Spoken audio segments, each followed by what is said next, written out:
ورځې واقع ده د ثوابۍ په ثوابۍ کې یو ورور را لګېدلی دی خپل څلور بچي ماشومان حلال کړي دي او بیا په اخر کې ځان وچلی دی بچي دی د چا لاس ورځي چې بچی مړ کړي دا په څومره خوارو خلکو را لوی کړي دي دا ماشومان د بازار د سړی مڼې په تیلۍ کې راوړي یو مڼه ترې نه ورته وشي د انسان زړه خوږېږي که نه خوږېږي هغه بچی په تکلیفونو سړی را لوی کړي د چا لاس ورځي چې دغه بچی دی قتل کړي دا ولې دومره مجبوره شو دا ولې دې حد ته ورسېدو چې په خپل بچي باندې چاړه راکاږي دا ضرور د وجې نه دنیا دومره خوږه شوله او واقع به تاسو اورېدلي که نه یو ورور باندې غریبي راغله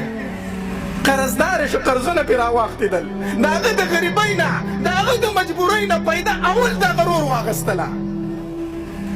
اول پیدا دې دغه رور واخیستله رور یې ورته وي مجبوره یې قرضونه دي در باندې پیسې در کوم خو ماله به کور راکوي ظالمه دا ستا رور دی هسې پیسې ورکه ما ته خو زما اسلام وایي چې کوم مسلمان مجبوره دی قرض دی پې ته هغه له قرض پیسې ورکه تر څو چې ستا پیسې د هغه سره موجود دي په تا باندې د الله رحمتونه ورېږي تا دې مسلمان قرضدار یي حاجت سکو پیسې دې ورکړي تر څو چې ستا پیسې د هغه سره دي په تا پورې به د هغې باندې د الله سره ورېږي رحمت راوړېږي رور مجبوره شو غریب شو قرضدار شو د هغه د غریبۍ نه اوله پیدا دغه رور اخلي پیسې در کوم خو ړومبی به کور راکړي داسې د که نه مولانا صاحب هغه ورته وي کور واخله ماله پیسې راکړه چې کور یې په رور باندې خرڅ کړو که نه نو ښځه یې مروره شوه خفه شوله دا خو زما د بچو جاله وه تا راله هم ورانه کړله زه به د خپلو بچو سره څه کومه تا خو زما د بچو جاله ورانه کړه زه به چېرته در په دې کې ګرځمه ښځه یې خفه شوله د پلار کره لاړه چې د پلار کره لاړه نو دا کشر رور دی مشر رور ته وایي ما ته زما کور واپس که زما پې کور ورانېږي زما پې کور ورانېږي ما ته زما کور څه که واپس که مشر رور یې ورته وایي کور دله واپس در کوم خو ستوماني به راکوي څه به راکوي ستوماني به راکوي ماله به 3-4 لاکه روپۍ زیاتې اوس راکوي ځکه ته ستومانه شولې الله کوم حالت ته ورسېدو دا مشر رور دی او کشر رور دی دا کشر رور څومره خوږ دی که نه په دې کشر رور باندې چې څوک ګزار وکړي که نه دا مشر رور راشي ستا دومره جرأت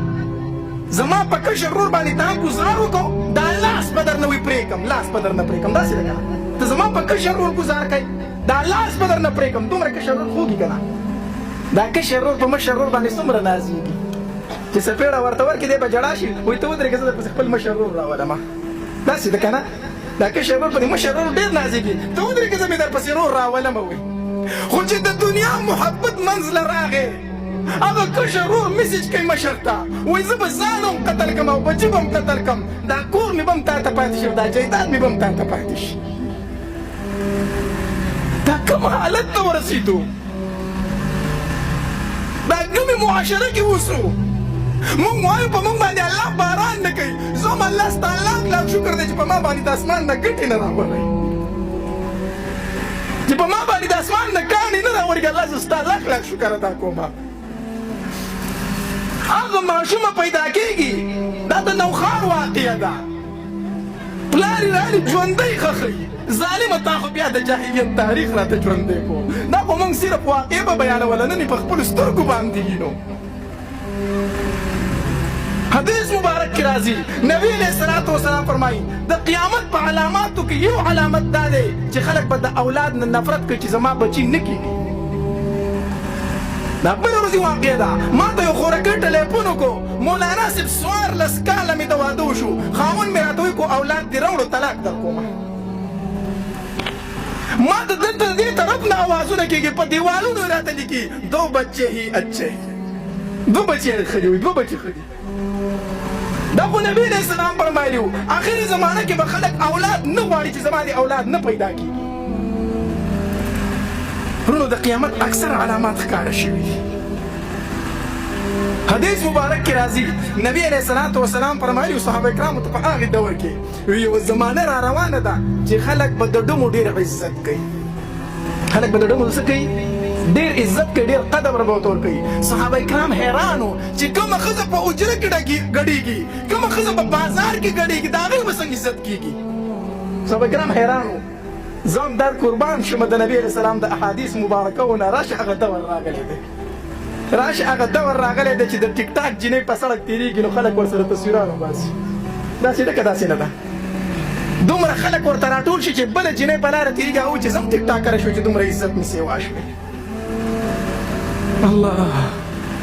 کوم طرف ته زما معاشره روانه ده ولې په دنیا باندې دومره مین یئ ولې زما خویندو د دنیا د وجې نه خپلې کپړې لرې کړې په ټیک ټاک باندې جینۍ راځي لایو راځي خپلې جامې وباسي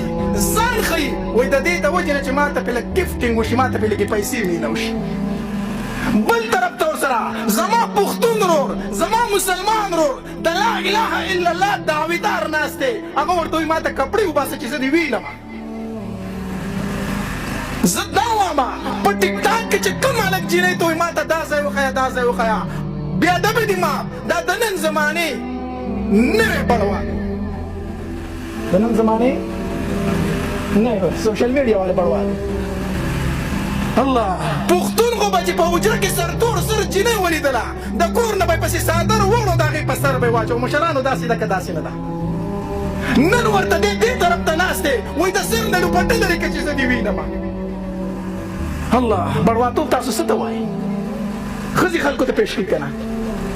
په ټیک ټاک کې ما وایي راشئ زه تاسو ته یو جینۍ روچتوم وایي تاسو یې وینئ دا بڼوالتوب دی که دا دی ای علماو تاسو ته واما زما باندې د علما فتوا نه لګوي ما ته د علما بدې ردې نه وایي ای علماو تاسو ته ډېر په عاجزۍ سره درخواست کوم راشئ ما سره دا خبره لږه ومنئ په کومه معاشره کې په کوم کور کې په کوم کلي کې په کومه محله کې د ټیک ټاک هلک مړ شو د ټیک ټاک جینۍ مړه شوه چې هغې به خپل بدن خلکو ته خو ای مولانو جنازه یې مه کوئ مه کوئ جنازه بایکاټ دې وکړئ او که کوم ملا د داسې جینۍ او د داسې هلک جنازه وکړه د هغې ملا نه هم بایکاټ وکړئ دا معاشره سمېږي که نه سمېږي